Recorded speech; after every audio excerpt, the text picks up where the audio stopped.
Okay, we play our fourth top 25 team this weekend in our most difficult competition, in that Stanford is a veteran football team, well coached, plays physical on both sides of the ball, and I think more importantly, plays with a confidence and a swagger that is apparent when you win as many football games as they have over the past half dozen years. So very confident football team that has played exceedingly well. I think they've got one of the longer winning streaks at home, and again, they are deserving of their rank as a top 10 team. So another great challenge for our football team, one that we're very excited about.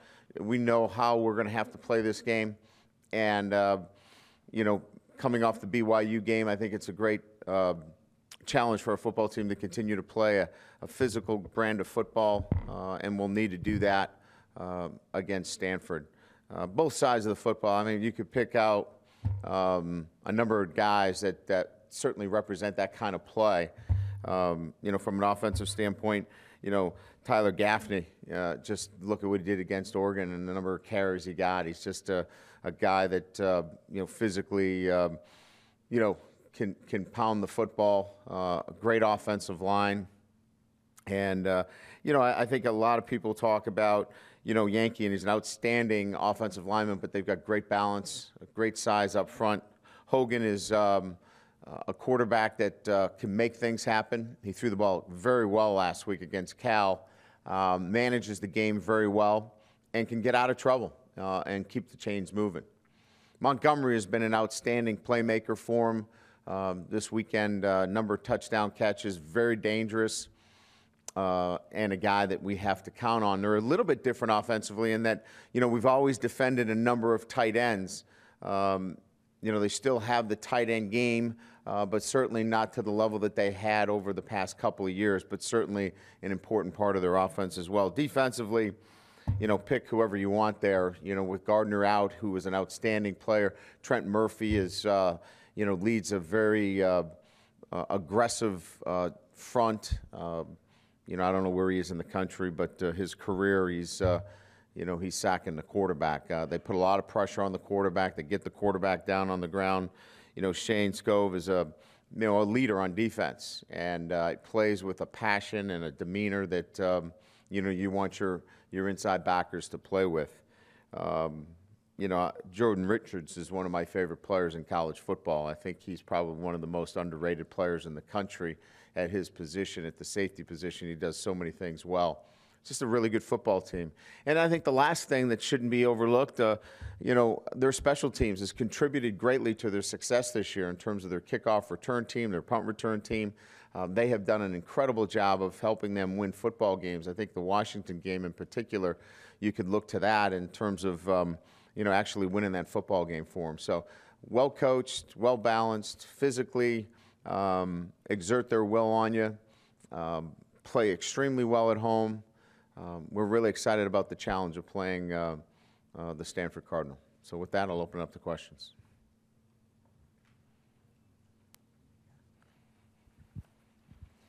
Brian here. We hear a lot about teams who get excited to play Notre Dame every year. It's compared to their Super Bowl. You guys deal with that a lot. Do you guys get the same sort of sense when you play a top 10 opponent like this, that this is a really big game for you guys, your players? Yeah, we're excited about it.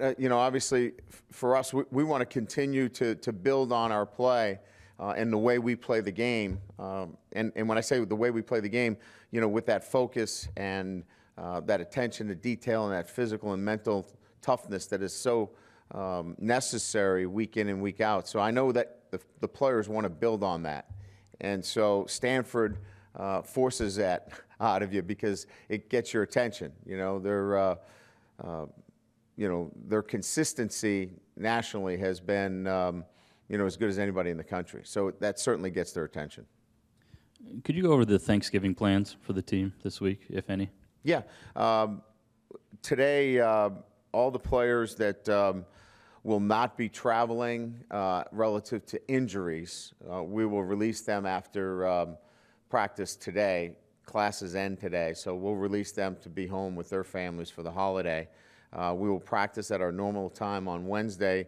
Thursday we'll go earlier, and then we'll have a team meal here. Coaches will bring their families. Not all, it's optional, but quite a few of the coaches will bring their family, and we'll have Thanksgiving meal here. And then release the team, sometime around 3 o'clock, and reconvene back here for Mass on Friday around 10 a.m., and then work through our normal Friday, and I think we're going to depart here sometime around 1 o'clock on Friday. Do you have any idea how many turkeys they go through? No, I don't, but we do a very good job of making a dent in the food that's here. Stanford's been beaten twice this year, and arguably not by the best teams they've played. They've been really good against the top 25. They've lost to 2 unranked teams. What have teams been able to do against them when they've had success, even though it's been infrequent? Well, I think you can make that case for us as well, and I think it's sometimes, not as, evident in terms of tactically, but simply sometimes just not making enough plays, and college football today is there's not a great margin. If you don't make a play here or there, the thing gets away from you. I don't know that anybody would tell you that Oklahoma State and Baylor are that different of teams, but yet you make a couple of plays, momentum gets into it. And so I guess my answer to the question is, you watch them on film and it's just a play here or there. Stanford's won a lot of close games. That game, there wasn't anything there that you'd watch in Utah and say, well, they can't do this or they didn't do that. I just think they didn't make enough plays and didn't get a couple of crucial plays to go their way that had gone in some other games. After the game Saturday, you said, this is how we have to play Notre Dame football. This is Notre Dame football. Can you elaborate on that? I don't think you're talking about run-pass distribution. No. As much as your temperament. Is that correct? Absolutely. It was clear to me that our guys, I want tough gentlemen. I want tough guys on the field, gentlemen off the field. And we're really, trying to build that on a day-to-day basis. At Notre Dame, we want our guys to be Notre Dame student athletes. We want them engaged in everything that's about Notre Dame. And we don't want them to be marginalized as just football players. We want them to be engaged in our entire community. We want Corey Robinson to be the multidimensional person that he is, and Kavari Russell to be the lead in the play, right? But when it's time to play, we want tough guys. And we were able to really make that transition the way we've been trying to get our players to make that transition. Never was the weather a factor or consideration. When we walked out of the hotel, the cozy, warm confines of the hotel, it was cold and it was windy. And I didn't hear anybody talk about the weather. At no time did I hear anybody talk about, wow, it's cold out today. They were focused. There was a single-minded focus on playing that game. That's what I was referring to. And we need to continue to build on that and develop that. And that's the way we've got to play this game of football. So that attitude is kind of hit and miss at times? We don't play the game the way we need to play it each and every week. Everybody, every player. And we're getting there. And our guys are understanding it. And they're seeing it. And now that I'm able to really show them, they're looking at it and going, we get it, Coach. And that's a positive thing that they were able to take from the BYU game. You may want to knock on wood before you answer this question, but you've been really good. Your running backs have done a great job of protecting the football. And I wonder, when you recruit, obviously you're looking for guys that have the physical skills, but how much do you look at how a young running back protects a football coming out of high school? I think it's the whole package. If he's somebody that is sloppy in his overall approach to how he plays the game and how he handles himself, then there's sometimes a correlation there. And then we always love guys who will go in the wrong way of the running back jammer. You know, remember that in the preseason camp? You know, that's why we haven't fumbled. And nobody's even written a story on that. All right, so I got a little bit of a laugh. Thanks, Eric. Appreciate that. But no, I think in terms of recruiting, if you see a kid that's not focused and doesn't have a great attention to detail and is a little sloppy in the way he plays, and there's definitely a potential carryover for that. You said after the game, you mentioned the Pittsburgh game was a bit of an anomaly and that there were some other factors that you didn't want to get into. Were you referring to the Tuitt ejection, or were there some other? No, I think what I was referring to is just, you know, that's not how an anomaly in a sense, that's just not how we play. You know, we don't play that game that way. Our football team has shown over the last 3-4 years, we don't play that way. And so for me, that was an anomaly. And that's why it was so important to get back this weekend to playing the game the right way, and they certainly did.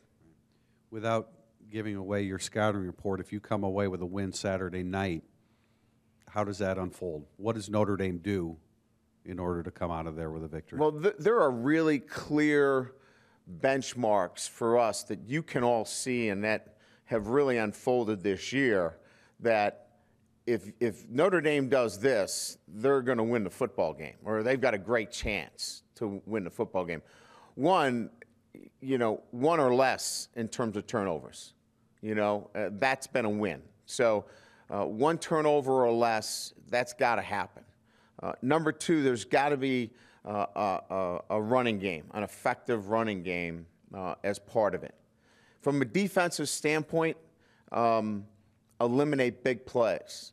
If we eliminate big plays, we can give up, 8 or 9 or 10, but eliminate big play touchdowns, big play touchdowns. If we eliminate big play touchdowns and keep the points down, and our margin for keeping the points down is keeping it in the teens, then we've got a great chance of winning.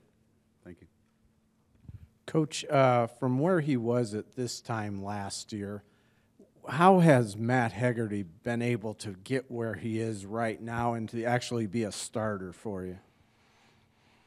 Well, I think there's a couple things. One, his own confidence in himself. He's a very confident young man, and he believed that he's a BCS football player. Because with the kind of physical setback that he had, if he didn't believe in himself, I don't think that he would have been able to come back. But he really believed in himself. Number two, Coach Hestant believed in him. And I think with those two things in play, it allowed him to get back to work and continue to do the things that he was asked to do. And then I think really all the work, all the preparation that they had as a group in the summer, that unit of the offensive line did some unique things this summer. They worked together. And I think that's the benefits are paying off now, where we've now had to call on 3 guys that we didn't think were going to play much this year, have had to play substantial roles. So I think the individual and Matt believed in himself. Coach Hestant showed a lot of belief in him. And then the unit itself, I think really all those 3 things together has put him in a position where he can succeed now. It seemed that was a pretty significant situation to go through. And, I mean, how close was he to having football taken away from him, from it being a career-ending thing? It was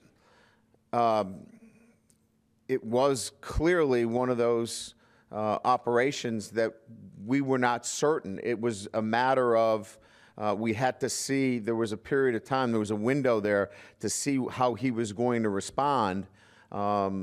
And I think you could get some specific information from our training staff, Rob Hunt, on that medical procedure. But there was a window there where we weren't certain whether he was going to be able to play again. Coach, right here in front, how classic was that stand last year? The final series, I guess, but the final play. It just seemed like a great play in college football where they had an awesome running game and you guys had a great front seven. I mean, I think the whole game, if you think about it, really, it was, we call it, and we use this term a lot, we were fighting for every inch. Both teams were fighting literally, and the game was talked about in that sense. We're going to have to fight for every inch, and the game was decided by inches. And that was the type of football game it was. And quite frankly, it's going to be similar on Saturday. Both teams will be fighting for inches and not yards. This seems to be a great series that Notre Dame embraces every year since, besides 95 and 96, for a long time here. A lot of similarities between the two programs as well, academically and athletically. Yeah, I mean, both teams want to be the smartest, toughest football teams in the country. Stanford right now is ranked 8th in the country. We're ranked 25th, and we get a chance to decide it on the football field. And so last year we were able to get Stanford. Now we get a chance to settle it again on Saturday. It's a great rivalry. And just the momentum that you take out there, you have to feel a lot better about your football team after last Saturday's performance. Well, that's the way you're going to have to play this football team. You know, you know what you're going to get. You have to be physical. You have to be able to play smart, and you have to be able to make plays because you're not going to get many opportunities. It's going to be a tight affair. You want to get it in the fourth quarter and make some plays late. Brian, over here. Oh, sorry. With Nick Martin, did you get some specifics on what? Yeah, it was an MCL tear. MCL tear? M, yes. And how long will that? It's generally a 6-month, procedure in terms of, he'll miss spring ball, but certainly have him back training aggressively through the spring months and, have no questions that, he'll be able to be fully recovered for the fall. And then the direction you went with the backup, is it Harrell and No, it'll Henry? be, what we'll do is if we need to go to a 2, it'll be Hanratty. Hanratty will be the backup center. Okay. Tommy had a really nice overtime against Stanford last year, really struggled in 11. Do you ever talk about past performances against a specific team? Do you kind of look at those metrics with him or not really?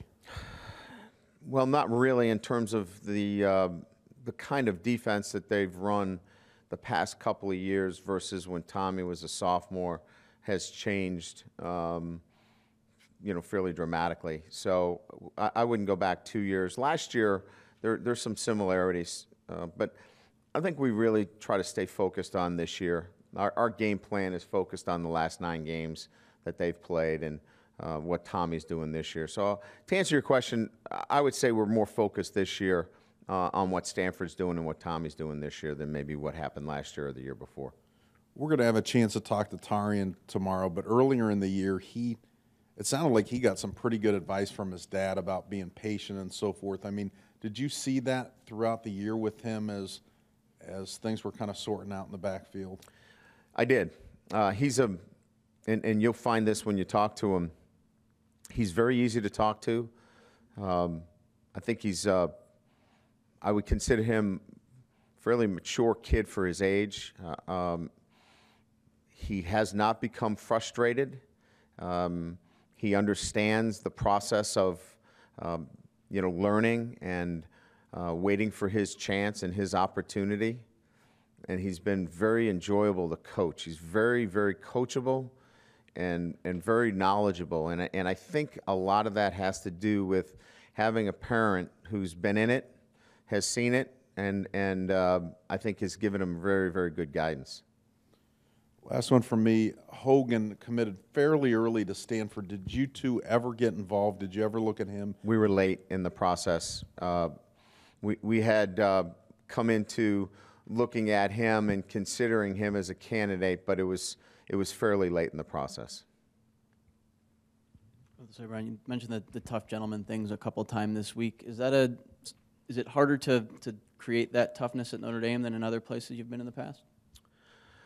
No, I wouldn't say it's harder, but I think it's a point of emphasis in that our players have a lot of skill sets. They are incredibly talented in so many areas that they do bring a lot of those to the forefront. So sometimes we just have to get them focused on, this football job, this piece of it. There's so many other things going on, and they're so involved in a number of different things. I'll use a Cap Ron Lewis Moore example. Cap, and a lot of you know Cap in terms of being probably one of our biggest cheerleaders for other sports as well. His senior year was incredible, his ability to focus strictly on football. Just turn the switch on and just focus on football and dominate in football and do so many other things. That's what we're looking for. And we're really working hard on getting some of our younger guys, and some of our older guys have really seen that too. That's the challenge at Notre Dame, because we have guys that want to be involved in so many things. And that's a great distinction that we have. And I'd rather have that distinction here at Notre Dame than have guys that are just football players. I think that's a great distinction that Notre Dame has, and we just want to build off of that and keep making sure that we work on that every day. Stanford, especially in their front seven defensively, sort of has that reputation as the tough guys and the aggressive types. Do you look at what they do, and can you recruit that type of guy, or do you have to develop that? I think both. Yeah, no, you want both. You want to recruit it and you want to develop it. And both of those things, I think you have to have an eye on both of them as you put together your team. Now, there's a profile there that they follow, and you can see it when you watch their team. They're long, they're physical, and so they recruit to that profile, but they develop it as well. I think we're not giving them enough credit for what they do within their program if we just say that that's all they get. They develop their players as well, but they do a very good job of profiling in terms of what they're looking for as well. And then a question on Hegarty. You mentioned his teammates kind of rallying around him. What was maybe the biggest obstacle from a mental standpoint or physical standpoint that he had to get past to get to the place where he could play again? Going against Louis Nix for 2 years. Look, Lou's on the ones, right? And Matt's on the twos. And he's getting his brains beat in his freshman year. And that takes a toll on your confidence a little bit. This ball's going sideways, snapping it backwards, and, the guys in the backfield making tackles. I mean, that's not an easy existence early on. And there's some crazy guy back there screaming at him. And all that's going on. And he's got to develop through all of that. And I think, he's been able to take all of that. He's been able to develop through that. And when the wind was 30 miles an hour and there was snow blowing around and we were on the 4-yard line and he was shotgun snapping, all of that worked for him. Yeah. Ryan, you talked a week or two ago about Zach Martin building the foundation here. Can you give an example, too, of what he did, how he built that foundation, how he passed it along to the other players? He brought his lunch pail to work every day. I mean, it's just a consistent, every single day, he was there. And he brought energy. He brought a workmanlike demeanor that was unmistakable. And if you talk about the way our offensive line now works and how they work together in the summer and how we're able to plug in guys now and still be effective, a lot of that has to do with Zach Martin and his approach to every day. Every single day is the same day. Tuesday, Wednesday, Thursday, Friday. And that's why, he's a 50-game starter, and I think it's 36 wins, puts him, as the third most in the history of Notre Dame football. It's a testament to him. He's left an indelible mark here at Notre Dame. I think one of the marks of Stanford is that they're known for wearing teams down. How concerned are you? Obviously, defensive line, offensive line, pretty beat up. You have some replacement already in. That you'll be ready to in the third and fourth quarter without much replacements standing up for that? I think we've trained ourselves, year round to get to this point, where even though we may be thin in some areas, we play a lot of players, and we'll move them in and out. We did on Saturday. You saw our units moving players in and out. So I'm not concerned about wearing out.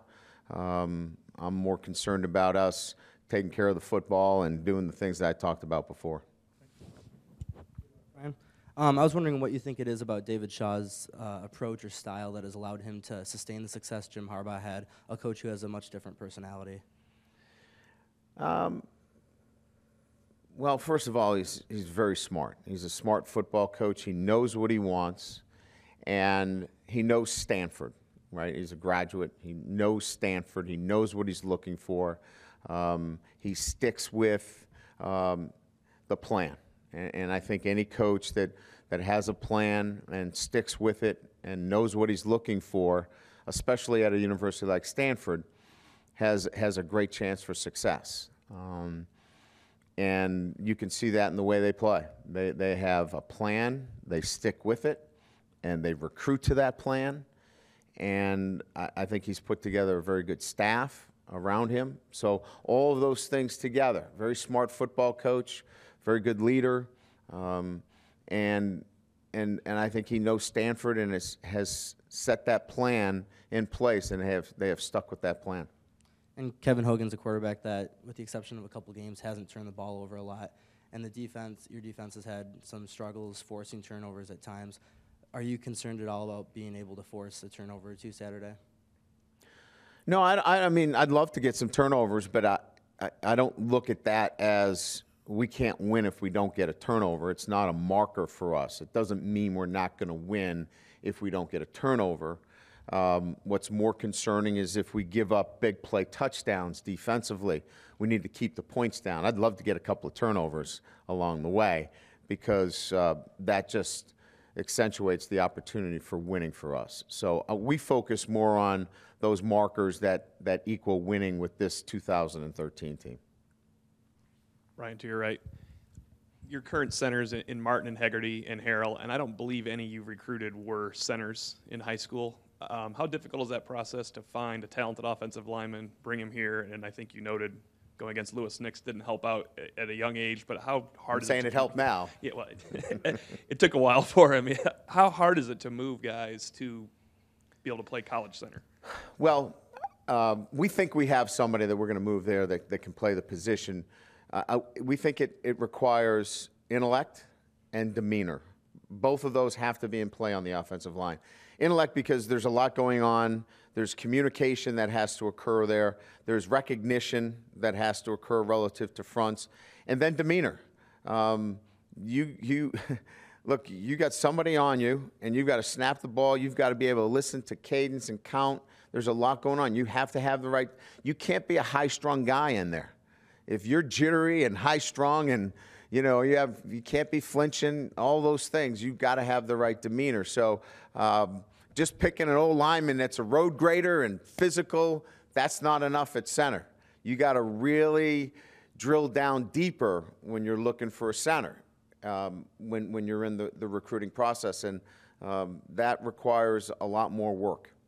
I think you saw it right away in Matt. For Nick, did that kind of come along as he We had to progressed? develop that. We had to develop that, but he had the demeanor. He walks in here, you can see it. I mean, a bomb could go off and Nick Martin would not turn around. I mean, he just has that demeanor about him. We had to develop some of the other things in terms of recognition and awareness, and he picked it up pretty good. Brian, if a team goes 3 wide, 4 wide, you can go nickel, you can go dime. When a team goes 6 offensive linemen, 7 offensive linemen, are there similar personnel adjustments you can make, or do you just have to stick with your base and kind of just be fundamentally sound? You have to be able to, obviously figure out, can you hold up with, your personnel, your 3-down personnel? Do you have to go and, kick to 4 down? Do you have to get into some more of those fronts? But relative to adding another lineman on the field, those are the only questions that you have to, decipher. The question is, can you get them on the field in time? And so generally you can't. The way they play, you're not going to get a chance to get them on the field. So you're going to live with the personnel that you have on the field, and that's generally how they play. So we're going to have to figure out ways to stop power with our field personnel. What kind of challenge does this game present for somebody like Jalen, who is not 255 pounds, is a speed player, and this is a team that is more of a power kind of hit you in the mouth type offense? Well, he'll be 1/11th of it, and we'll put him in a position where we can utilize some of his skill sets. He's going to play a tight end that we think that he can match up with. The pulling guard, no, he can't match up with the pulling guard. There's no question about it. But where we've got him positioned, we think we can neutralize that end of things. But he's going to need some help along the way.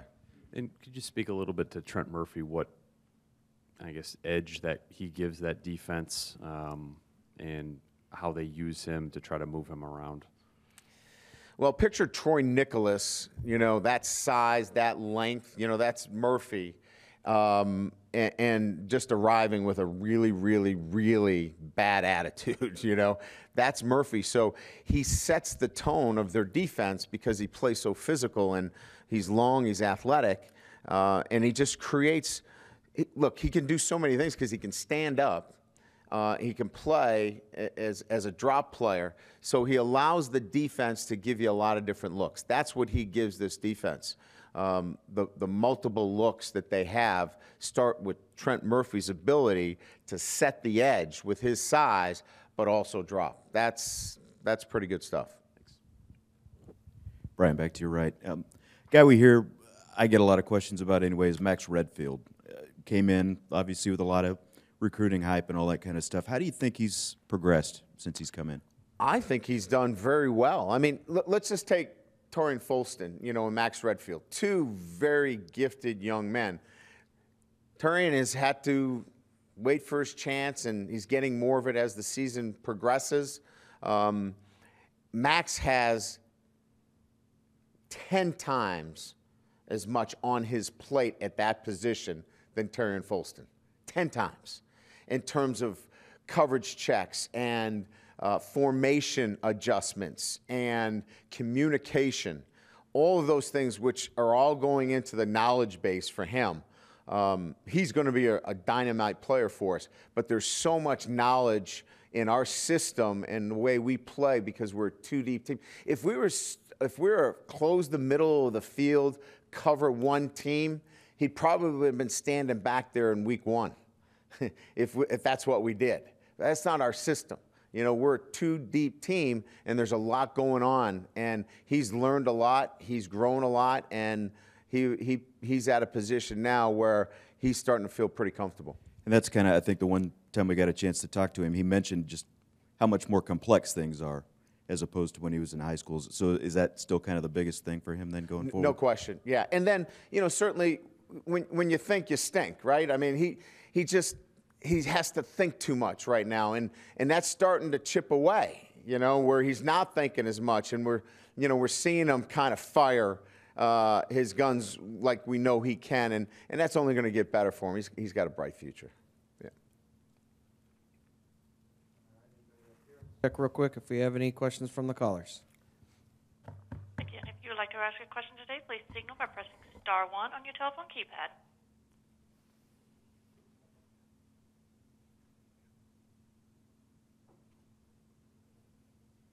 At this time, there are no questions from the phone audience. All right. Thanks, everybody. We'll see you tomorrow around noon.